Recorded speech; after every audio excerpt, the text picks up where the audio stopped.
أعوذ بالله من الشيطان الرجيم. بسم الله الرحمن الرحيم. وما خلقت الجن والإنس إلا ليعبدون ما أريد منهم من رزق وما أريد أن يطعمون إن الله هو الرزاق ذو القوة المتين. شیخ خدمت ہے شرح کتاب التوحید لفضیلۃ الشیخ عبداللہ ناصر رحمانی حافظہ اللہ. إن الحمد لله نحمده ونستعينه ونستغفره ونعوذ بالله من شرور أنفسنا ومن سيئات أعمالنا من يهده الله فلا مضل له ومن يضلل فلا هادي له وأشهد أن لا إله إلا الله وحده لا شريك له وأشهد أن محمدا عبده ورسوله.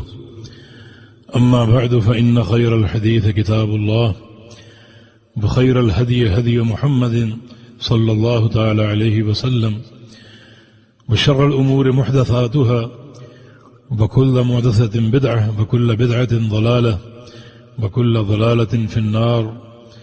من يطع الله ورسوله فقد رشد واهتدى ومن يعص الله ورسوله فقد ضل وغوى.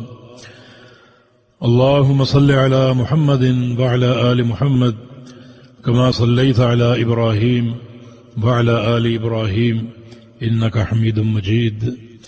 اللهم بارك على محمد وعلى آل محمد كما باركت على إبراهيم وعلى آل إبراهيم إنك حميد مجيد. سبحانك لا علم لنا إلا ما علمتنا إنك أنت العليم الحكيم. رب اشرح لي صدري ويسر لي أمري واحلل عقدة من لساني يفقه قولي. قال المؤلف رحمه الله تعالى في باب قول الله تعالى يعرفون نعمة الله ثم ينكرونها. قال مجاهد ما معناها؟ هو قول الرجل هذا مالي ورثته عن آبائي. وقال عون بن عبد الله يقولون لولا فلان لم يكن كذا. وقال ابن قتيبة يقولون هذا بشفاعة آلهتنا. یہ باب جو ہے اور اس کے بعد دو تین باب اور ہیں، ان میں شیخ الاسلام نے شرک اصغر کا ذکر کیا. شرک اصغر بعض جملوں کی حد تک ہے، بعض جملوں کی حد تک، بعض الفاظ کی حد تک یا بعض کلمات کی حد تک جو زبان پر جاری ہو جاتے ہیں. اگر وہ زبان پر جاری ہوئے ہیں، اکثر لوگ بول جاتے ہیں توجہ کے بغیر، تو توجہ کرنی چاہیے. لفظ کی حد تک شرک اصغر ہے، لیکن اگر وہ چیز انسان کے دل میں موجود ہے باعتبار عقیدہ کے، تو پھر وہ جملہ بھی شرک اکبر بن جائے گا. جیسے اللہ تعالیٰ کا فرمان یعرفون نعمت اللہ ثم ینکرونہا، کہ لوگ پہچانتے ہیں اللہ کی نعمتوں کو اور پھر ان کا انکار کرتے ہیں. اللہ کی نعمتوں کو پہچانتے ہیں پھر انکار کرتے ہیں.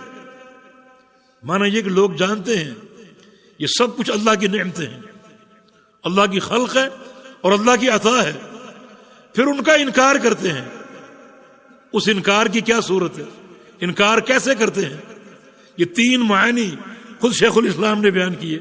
قال مجاہد ما معناه، مجاہد فرماتے ہیں کہ اس سے مراد یہ ہے کہ قول الرجل، ایک شخص کا یوں کہنا کہ ھذا مالی ورثتہ عن آبائی، یہ میرا مال ہے جو مجھے اپنے آباء و اجداد سے وراثت میں ملا ہے، اپنے باپ سے مجھے ورثے کے طور پہ ملا، میرا مال ہے. یہ جملہ شرک اصغر کی حدود کو چھو رہا ہے. بات حق ہے، اس کو وراثت سے ملا ہے، مگر اس موقع پر کہے یہ مال اللہ کی عطا ہے، اللہ کی دین ہے، جس کا سبب وراثت ہے، سبب کا خالق اللہ ہے.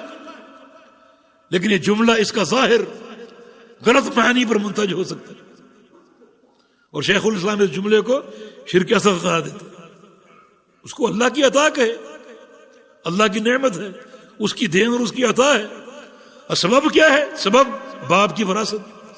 سبب کیا ہے؟ فلاں کاروبار، یہ میرا مال ہے، اللہ نے عطا فرمایا فلاں کاروبار کے نفع کے طور پر. یہ صحیح جملہ ہے. مگر یوں کہنا کہ یہ میرا مال مجھے فلاں کاروبار سے حاصل ہوا، اس جملے میں یعنی ایک خرابی ہے، ایک بڑی دقیق خرابی ہے. تو اس قسم کا جملہ شرک اصغر کو پہنچا سکتا. وقال عون بن عبداللہ، عون بن عبداللہ فرماتے ہیں اس آیت کی تفسیر میں کہ اللہ کی نعمتوں کو پہچانتے ہیں پھر انکار کرتے ہیں. اس کا کیا معنی؟ لولا فلان لم یکن کذا، اگر فلانا ہوتا تو مجھے یہ نہ ملتا، یہ نہ ہوتا. اگر فلانا ہوتا تو میں آج زندہ نہ ہوتا. حالانکہ یوں کہنا چاہیے کہ اللہ نے مجھے بچایا، اللہ نے عافیت دی اور سبب فلاں کو بنایا، وہ سبب اللہ نے عطا فرمایا، اللہ کی دین ہے. تو اس طرح یعنی توحید کی معرفت ہونی چاہیے کہ سارے امور میں اللہ کو یاد کرو، اللہ کی طرف نسبت ہو. اللہ تعالیٰ ہی ہر چیز کا خالق اور مالک. ٹھیک ہے، بعض اوقات ایک قاتل آتا ہے آپ کے گھر میں حملہ کرنے کے لیے اور گھر کے چوکیدار نے اس کو بھگا دیا، اس کا مقابلہ کیا، اس کو مار دیا. تو بات یہی ہے کہ چوکیدار نے آپ کے قاتل کو مارا اور آپ بچ گئے.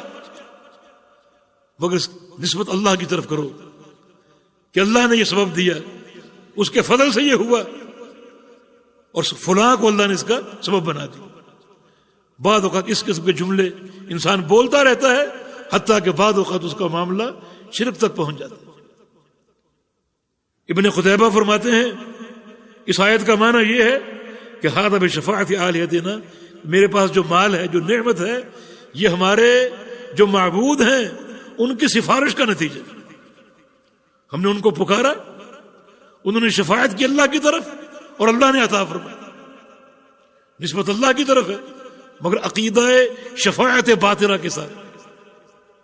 یہ شفاعت باطلہ ہے، اللہ کو پکارنا کسی کے واسطے سے، کسی کو شفیع بنا کر، یہ فاسد عقیدہ، باطل عقیدہ ہے. تو اس قسم کے جملوں سے گریز کرنا چاہیے. وَتَعَاوَنُوا عَلَى الْبِرِّ وَالتَّقْوَى وَلَا تَعَاوَنُوا عَلَى الْإِثْمِ وَالْعُدْوَانِ وَاتَّقُوا اللَّهَ